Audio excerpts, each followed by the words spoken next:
Hi hello ಎಲ್ಲರಿಗೂ ನಮಸ್ಕಾರ. ಜ್ಯೋತಿ ಪಾಕಶಾಲೆಗೆ ತಮ್ಮೆಲ್ಲರಿಗೂ ಸ್ವಾಗತ. ನನ್ನ ಕುಕ್ಕಿಂಗ್ ವೀಡಿಯೋಸ್ ನಿಮಗೆ ಇಷ್ಟ ಆದಲ್ಲಿ ಜ್ಯೋತಿ ಪಾಕಶಾಲೆ ವೀಡಿಯೋಸ್ನ ಲೈಕ್ ಮಾಡಿ.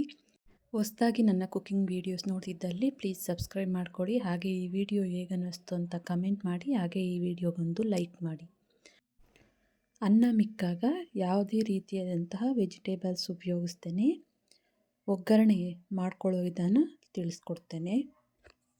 ಇದಕ್ಕೆ ಈರುಳ್ಳಿ, ಬೆಳ್ಳುಳ್ಳಿ, ಟೊಮೊಟೊ ಯಾವುದೇ ರೀತಿಯ ತರಕಾರಿನೂ ಯೂಸ್ ಮಾಡಲ್ಲ. ಬನ್ನಿ ಒಗ್ಗರಣೆಯನ್ನು ಹೇಗೆ ಮಾಡ್ಕೊಳ್ಳೋದು ಅಂತ ನೋಡೋಣ.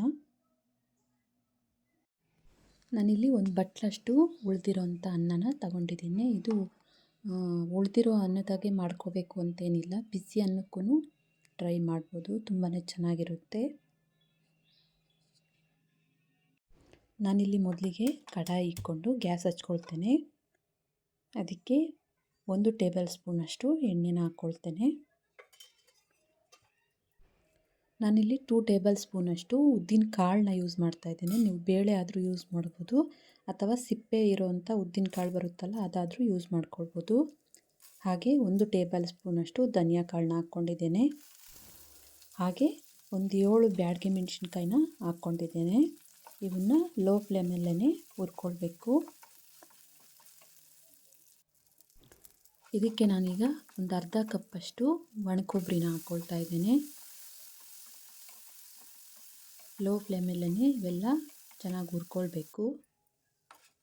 ನೋಡಿ, ಎಲ್ಲ ಹುರ್ಕೊಂಡಿದ್ದಾಯಿತು. Gas off ಮಾಡ್ಕೊಳ್ತೇನೆ. ಇದು ಸ್ವಲ್ಪ ತಣ್ಣಗಾದ ನಂತರ ಮಿಕ್ಸಿ ಜಾರ್ಗೆ ತೆಗೆದುಕೊಳ್ತೇನೆ. ನೋಡಿ, ಮಿಕ್ಸಿ ಜಾರಿಗೆ ಹಾಕ್ಕೊಂಡಿದ್ದೇನೆ ಹುರಿದಂಥ ಪದಾರ್ಥಗಳು. ಈಗ ಇದಕ್ಕೆ ಸ್ವಲ್ಪ ಹುಣಸೆಹಣ್ಣನ್ನು ಹಾಕ್ಕೊಳ್ತಾ ಇದ್ದೇನೆ. ಇದನ್ನು ತರಿಯಾಗಿ ರುಬ್ಕೊಬರ್ತೇನೆ. ಇಲ್ಲಿ ನಾನು ಅನ್ನ ಒಗ್ಗರಣೆಗೆ ಕಡಾಯಿ ಇಕ್ಕಿ ಅದಕ್ಕೆ ನಾನು ತುಪ್ಪ ಹಾಕ್ಕೊಳ್ತಾ ಇದ್ದೇನೆ. 2 ಟೇಬಲ್ ಸ್ಪೂನಷ್ಟು ತುಪ್ಪನ ಹಾಕ್ಕೊಳ್ತಾ ಇದ್ದೇನೆ. ಈ ಅನ್ನಕ್ಕೆ ತುಪ್ಪದಲ್ಲಿ ಒಗ್ಗರಣೆ ಹಾಕ್ಕೊಂಡ್ರೆ ಟೇಸ್ಟ್ ತುಂಬಾ ಚೆನ್ನಾಗಿ ಬರುತ್ತೆ. ಈಗ ಇದಕ್ಕೆ ಅರ್ಧ ಟೀ ಸ್ಪೂನಷ್ಟು ಸಾಸಿವೆನ ಹಾಕ್ಕೊಳ್ತೇನೆ. ಈಗ ಅರ್ಧ ಟೀ ಸ್ಪೂನಷ್ಟು ಜೀರಿಗೆನ ಹಾಕ್ಕೊಳ್ತೇನೆ. ಸ್ವಲ್ಪ ಕರಿಬೇವನ್ನ ಹಾಕ್ಕೊಳ್ತೇನೆ. ಹಾಗೆ 1-2 ಒಣಮೆಣಸಿನ್ಕಾಯಿನ ಮುರಿದು ಹಾಕ್ಕೊಳ್ತೇನೆ. ಇದನ್ನು ಸ್ವಲ್ಪ ಫ್ರೈ ಮಾಡಿಕೊಂಡು ಇದಕ್ಕೆ ರುಬ್ಬಿರುವಂಥ ಪುಡಿನ ಹಾಕ್ಕೊಳ್ತೇನೆ.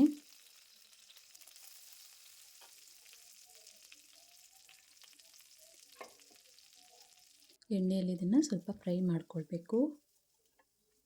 ಇದಕ್ಕೆ ನಾನು 1 ಟೀ ಸ್ಪೂನಷ್ಟು ಉಪ್ಪನ್ನು ಹಾಕ್ಕೊಳ್ತಾ ಇದ್ದೇನೆ.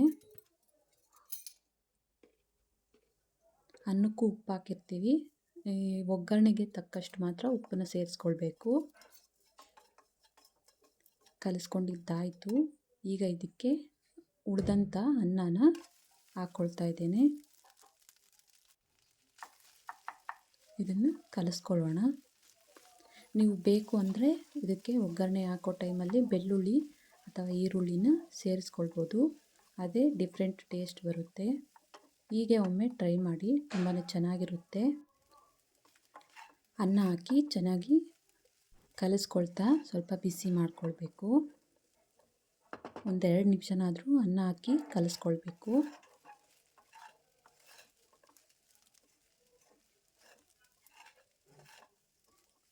ನೋಡಿ, ಒಗ್ಗರಣೆ ಅನ್ನ ರೆಡಿ ಆಯಿತು.